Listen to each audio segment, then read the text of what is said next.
Good morning, everyone. Welcome to Women Lead TV, brought to you by Connected Women of Influence. My name is Dan Olexa. I'm the host of The Present.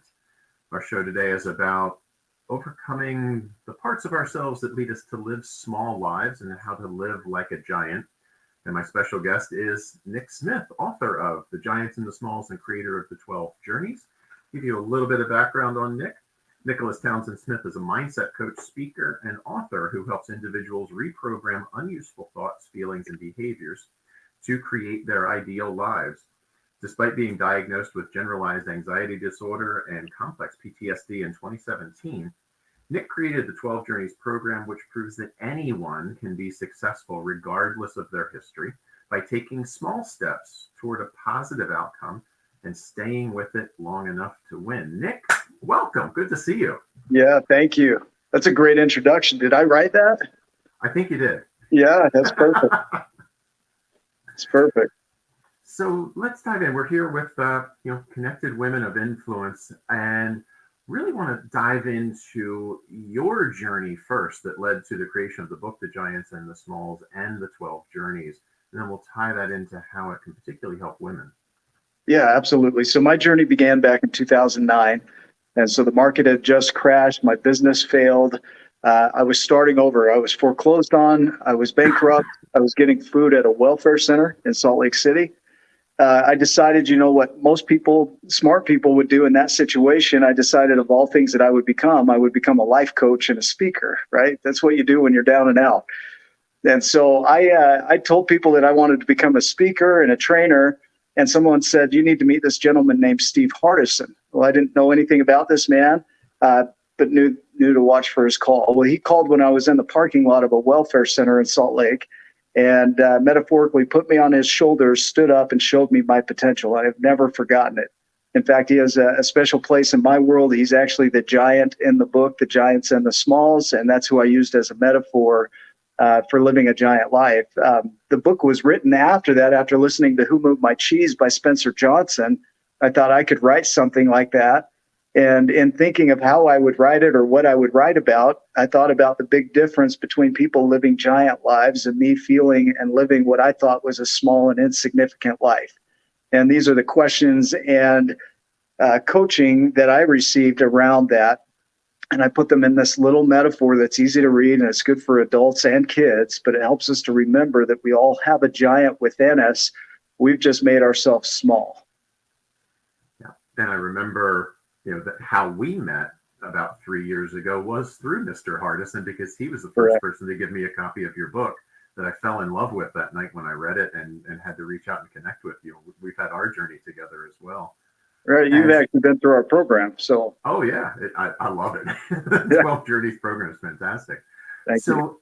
As you have worked with individuals as a coach and doing the motivational speaking that you're doing now, what do you see as the biggest influencer in individuals when they're living that small life that feels like the biggest barrier to their growth? What's getting in the way? Mm-hmm. It's who they think they are. I think too many women get into the space of feeling like imposters. Like, who am I to teach the world all these things that I want to teach or do these great things? And so they feel like imposters. So they have this story going on within them. And so when we go through our 12 journeys, we start with what's non-conscious, what's going on in you that you think you are, and you don't even know it's there. So we really dive into your stories, your foundational principles and values and morals and ethics and attitudes that create you the way that you are. And really, there's nothing getting in the way of these women other than their own mindset. Because if they think they are powerful, they show up powerfully in the world. If they think they're imposters or insignificant, then they don't do that. They can't do that. And so what we try to do with them is really help them to sit with their story with a gentle compassion and empathy around that story so that they can start to receive it and accept it as it is and move forward. And that becomes an interesting part of the work, that there's the story, the old experiences that keep us small. And then there's that dream that is the big dream, the big level of being, the big level of realization and actualization.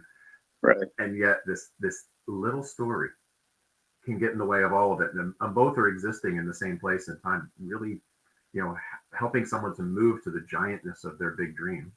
Well, then there's no moving. It's unbecoming anything that makes you feel small. The giant's already in there, right? So you are already a giant. And I think that's the one thing that we want people to see, is that this entire metaphor and story is about something that's already there. It's, Lao Tzu said that 1,000 forests spring from a single acorn.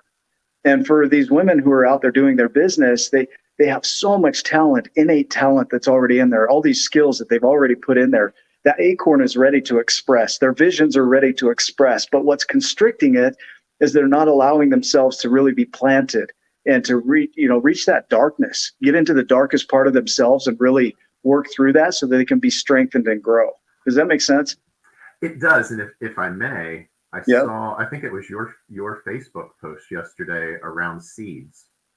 Yeah. And seeds going, and I just heard a connection there with going into the darkness. Do you want to share that story? Yeah, I mean, if you think about a seed doesn't do anything until it's planted. So once it's put into the darkness, then it starts to really feel within itself what it has as far as potential and what its needs are.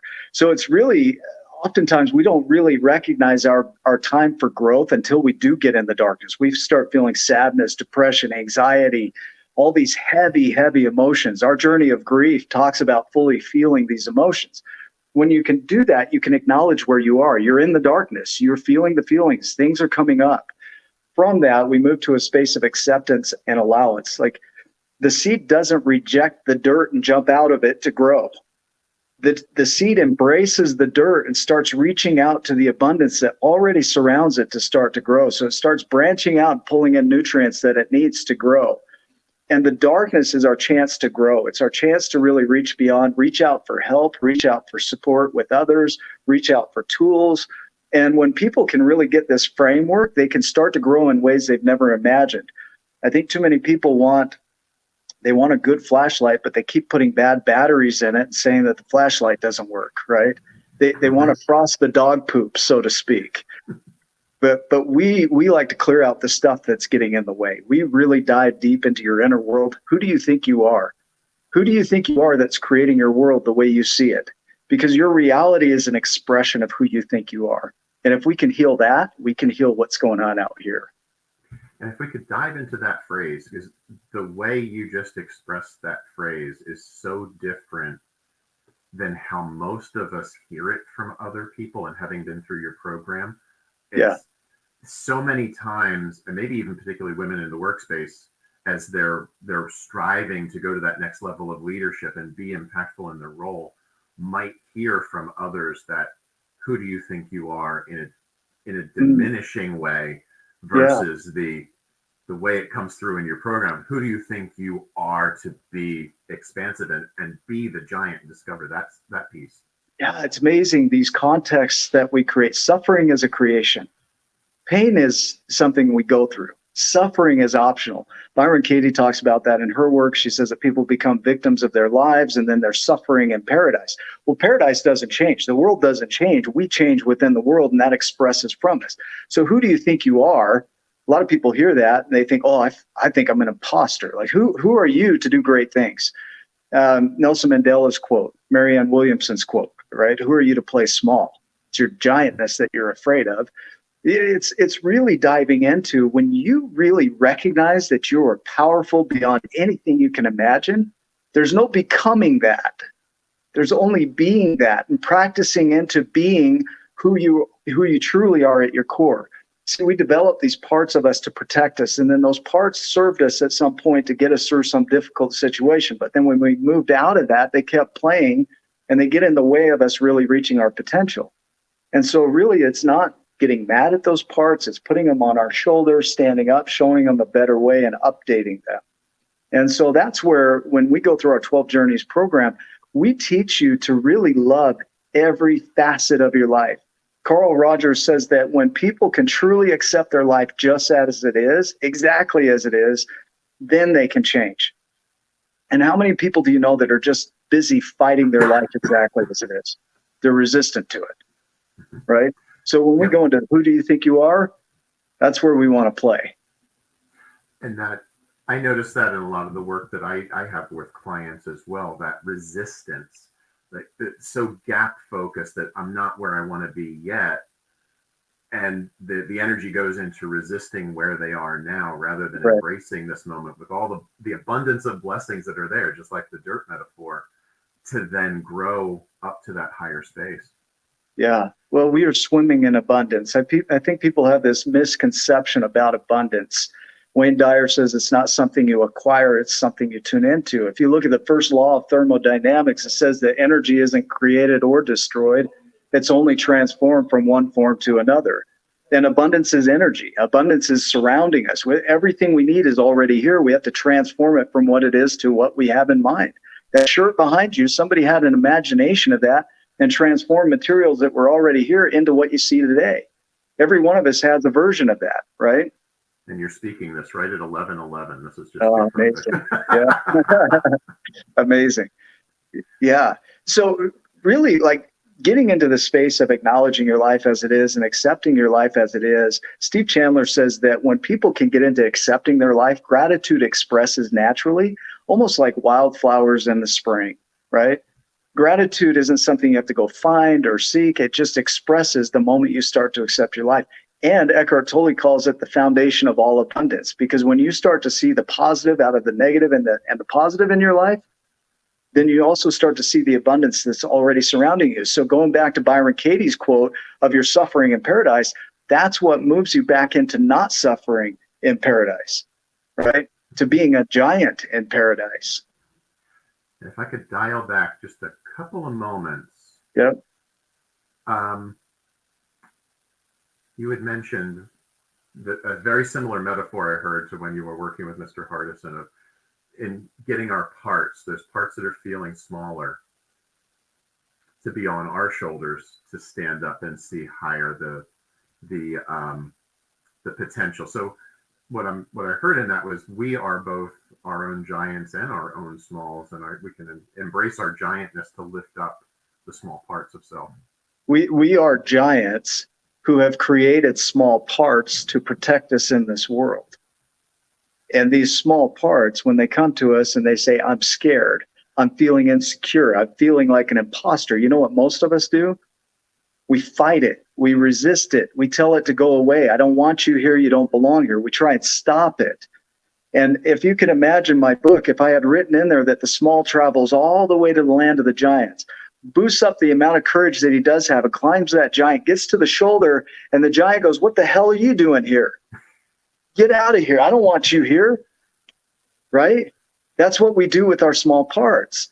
And instead, if we can have some compassion like we would for a friend, for that small part, invite it onto our hands, speak to it like we would our friend, our best friend, we would have empathy for it, compassion for it, we would love on it, and we would also teach it to be giant, right? So many of us are in resistance of our small parts. We want to pretend they're not there. And so we feel like imposters because we're feeling the small part pretending to be giant when it should be the other way around, right?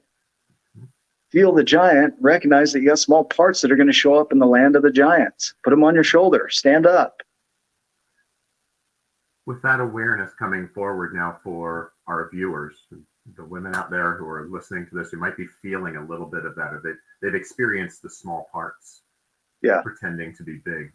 What's your biggest message to them? Acknowledge it. Be aware of it. You can't change what you don't know. So when we start on our journey of non-consciousness, it's really creating the awareness that you have a lot of stuff going on behind the scenes that you don't know about.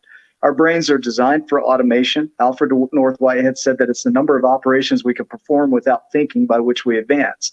And the brain is designed for automation. It doesn't care what you automate. But if you don't know what you've automated, you can't do anything with it. So the first step is a gentle awareness about what you've automated.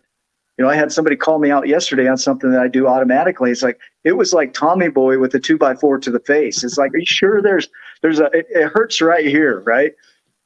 I needed that awareness and gently awakening to what you do non-consciously and feeling any emotions that might come up from that. You know, Lisa Feldman Barrett said that our emotions are not reactions to the world. They're our creations of the world. They're our bodily sensations of what the world means or our interpretations of it. She says that we feel depressed when we feel like we're not measuring up to our own ideals. And then we feel anxious when we feel like we're not measuring up to the ideals we think others have for us. And so in both cases, we're measuring ourselves, finding ourselves wanting, judging ourselves, being hard on ourselves, not letting ourselves feel the emotions, and then going back out there and pretending like everything's okay, right? Like our high heel is falling, not mine, but your high heel is falling off, your makeup's all smeared, and you're like, I'm fine. The other four-letter word that, you know, a lot of us men know is worse than the other F word, right? Oh, I'm yeah. fine, right? Yep. If, just in case our viewers want to reach out to you after the show, how would Yeah. you like them to contact you? Well, there's two ways. So, well, there's three ways, but I'll keep it simple. Giantsandsmalls.com is our primary website. That's where you can buy the book, buy the merchandise, see our news and events and calendar, and read our blog posts. At the very bottom of that page is a link to the Tribe of Giants. That's our global community. So we have people from all over the world that come together to support each other. And the goal there is really to help people to recognize their giantness. And so we broadcast all of our podcasts in there. We support our community there. We run live events in there. And so Tribe of Giants is our hub. And that's where our community members come together. But you can find that at giantsandsmalls.com. And I know you also do motivational speaking. Tell me a little bit about the topics that you bring in there and what types of group you speak to. One topic, giantness. We do what are called integrative book roadmaps. And in these integrative book roadmaps, we lay out the book and the 12 journeys together. So we go through the principles and messages of the 12 journeys. We dive into the neuroscience of what's going on within you and how your behaviors are created. And so we usually do a 2-hour training. We can do it by Zoom or in person. But with those trainings, the goal is to really wake people up to their giant potential, because it's already been there. It's already in there. They just can't see it with all the other stuff that covers it up. So when individuals have been through the 12 journeys and they've come to the concluding 12th step. Yeah. What do you notice, or what do you hear back from them about who they are as a new being? You know, I'll share one person, 72-year-old woman went through our program, and she's like, I don't know what I'm going to do with my life. At 72. She said she had a conversation with a 90-year-old woman who said, man, to be 72 again, the things I would do. And it made her feel hopeless a little bit, like, I don't know what I want to do with my life. So at the end of our program, after she graduated our program, she had hope for life again. She was creating dreams. She created her future husband. She had imagined what he looks like and who she would need to be to attract that to her. Another lady that went through our program, when she started the program, was living out of her car. She was homeless. And I get emotional about that. She envisioned living a mile from the beach or a block from the beach in California. That's not cheap, right? From a car. She's envisioning this from her car. By the time she finished our program, not only did she create that, she created a way to sustain it. So she had not only the place by the beach, but she's never looked back. And you know who that is. I've been following that since day one through the group. Oh, it's a phenomenal story. She has not gone back. She has a framework now that she follows. She keeps coming back to. Every single person has said, this has changed my life. I can't help but get emotional about it, because that's what we're out to do. Thank you for. You know, it's when people recognize how great they are, then they start to do great things, right? They stop playing small. Thank you for providing the space and the tools for them to discover and unleash that giantness within them. Yeah, thank you. Do you have any final message for our viewers today? Yeah, you know, there's a message that we always leave, that you're exactly where you're supposed to be. You're right on time. You haven't lost out on anything. Now is as good a time as any to start doing something. So start from where you are, right? You already are equipped with everything you need to create anything you can imagine. Like Einstein said, imagination is more important than knowledge. So forget what you know. Let's start creating you into who you're capable of being. And you don't need anything else to do that but to show up for yourself. So. And that sometimes is the biggest resistance. That the small getting in the way of, I don't know, I don't believe, that on the other side of that is the greatest expansion of self. Yeah. Your visions will express from you. It's not where you're going. You see, that's some high octane power in this podcast live. Loving you both. Be blessed, Steve Hardison. This I will is Steve always remember our Hardison. gelato together. Thanks for the gift you gave. Yes! Awesome stuff. It can't close on a higher note than that. Yeah, it's perfect. Thank you. So that is our show for today. I'd like to say thank you to Nick Smith for being my special guest. And thank you to the viewers watching us live. It has been my sincere pleasure to be your host today for the present. Thank you for watching. Have a great week and live large. Be giant. Thank you, Nick.